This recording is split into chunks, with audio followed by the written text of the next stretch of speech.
Hello everyone, welcome to the second edition of dividend equalization.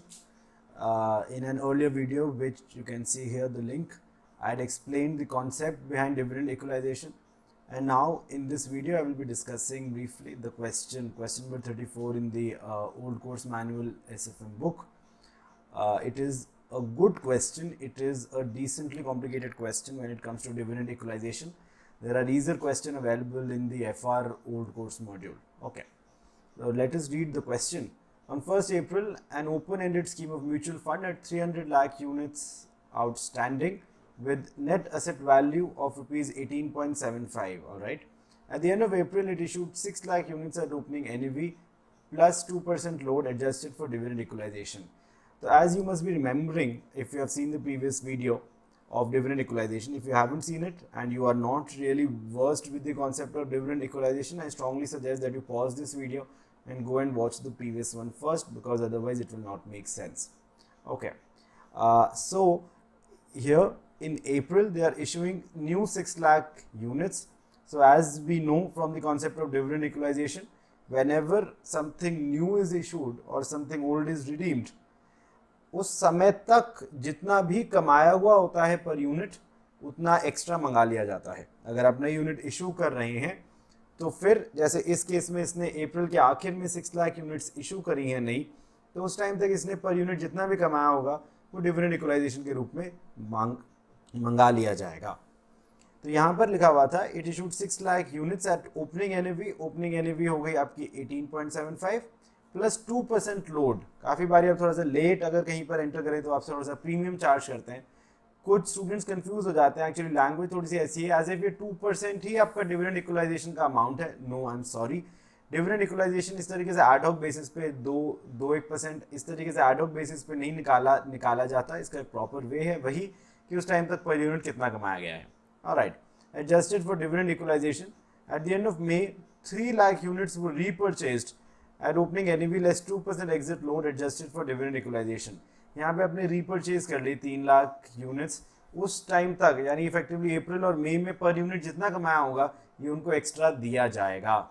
क्यों? क्योंकि आखिर में जब डिविडेंड डिस्ट्रीब्यूट होगा तो ये 3 लाख यूनिट्स आपके पास नहीं होंगी. इन लोगों को बेचारों को कुछ भी नहीं मिलेगा. लेकिन अप्रैल और मई में दोस्तों आपके म्यूचुअल फंड ने जितना पर यूनिट कमाया था उस पर इनका पूरा हक बनता है.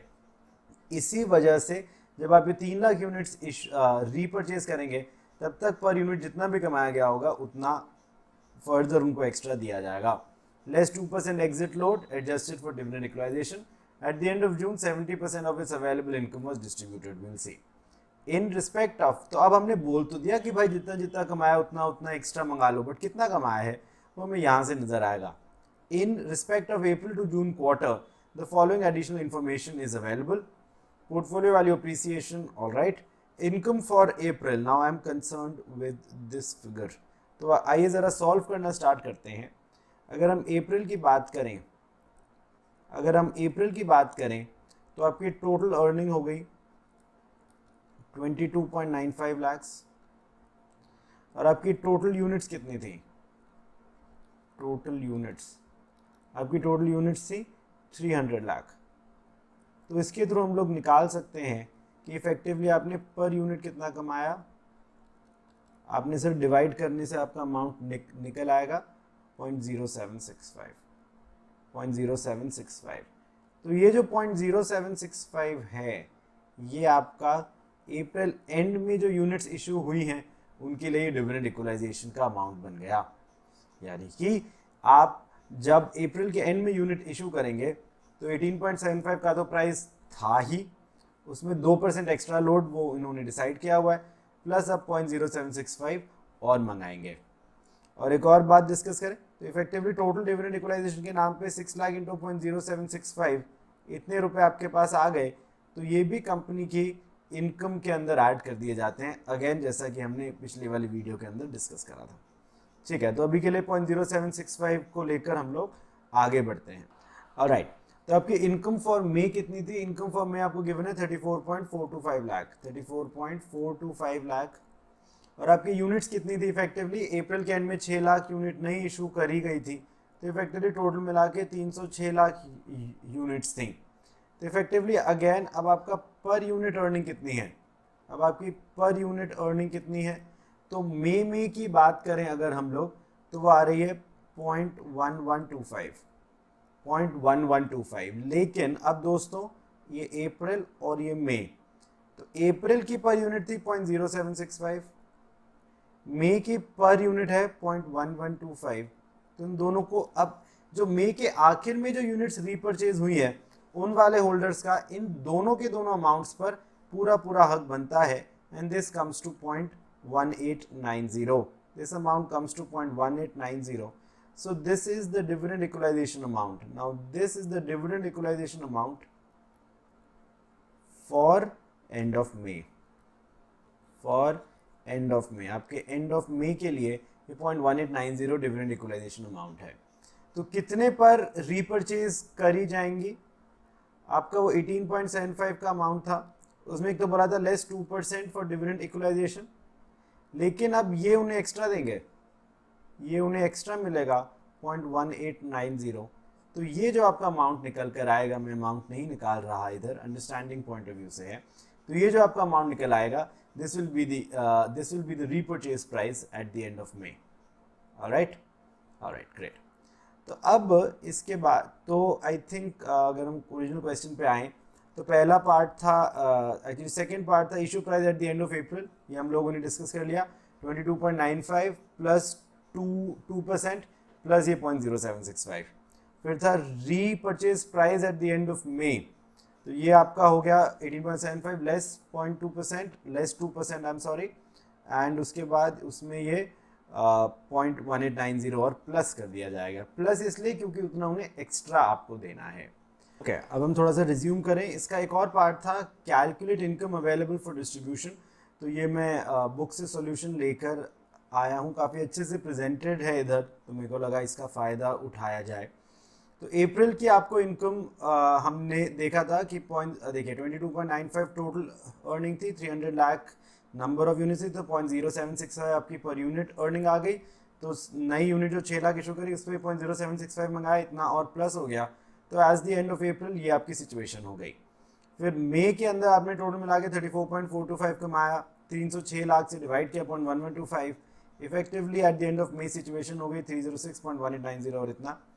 फिर अब आपने 0.1890 अभी तक का पर यूनिट उन्हें वापस करा, जैसे हमारी बात हुई 3 लाख यूनिट्स पे, तो उतना माइनस कर दिया गया। इफेक्टिवली मई के एंड की सिचुएशन कुछ ऐसी है।